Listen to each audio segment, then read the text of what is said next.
하나님이 나의 주인이시고 왕이시고 아버지시고 이 땅의 모든 권위는 하나님께 있습니다라는 그런 고백을 해야 돼요. 하나님이 이 가정의 주인이십니다. 이 학교가 하나님의 것입니다. 이 수업은 하나님의 것입니다. 여러분의 시간도 하나님의 것입니다. 우리의 돈도 하나님의 것입니다. 우리의 육체도 하나님의 것입니다. 그 고백을 하느냐 안 하느냐 되게 중요한 문제예요. 우리가 예배할 때 고백할 때 그곳에 우리의 고백을 근거로 하나님 나라가 임하시는 것이죠. 그리스도인이 하나님의 개입을 가능케 하는 어쩌면 유일하고 보편적 방법은 우리가 예배를 드리는 거예요. 하나님을 초청하는 거라고요. 하나님을 예배하는 것보다 더 완벽한 그리스도인의 삶에 지혜는 없는 거죠, 사실은. 그러면 여러분은 진리를 붙잡겠어요? 아니면 사실을 붙잡겠어요? 진리와 사실이 충돌할 때 진리가 이겨요. 그리스도인은 이 진리를 붙잡는 것이고, 이 진리를 붙잡는 것의 가장 중요한 방법은 바로 예배인 거죠.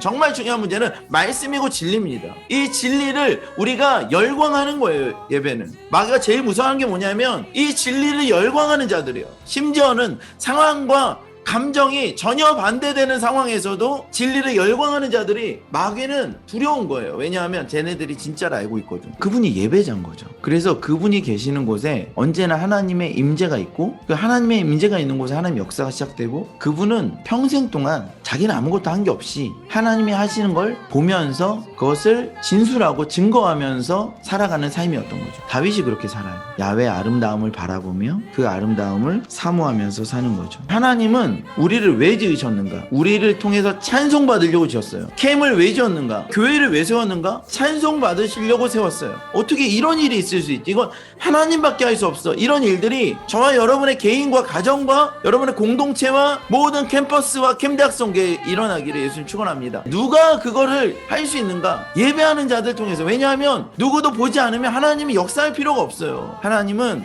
우리에게 인정받기 원하세요. 하나님은 우리 가운데 찬양받기 원하세요. 놀라고 감탄받기를 원하세요. 예배하면 하나님 우리 가운데 새 일을 행하실 줄 믿습니다. 하나님께서 역사하실 것입니다. 하나님의 일하심을 보기 원합니다. 여러분, 우리가 조금만 멈춰서 예배합시다. 하나님을 경외하고 하나님을 초청합시다. 그때 하나님께서 우리 가운데 새 일을 행하실 줄 믿습니다.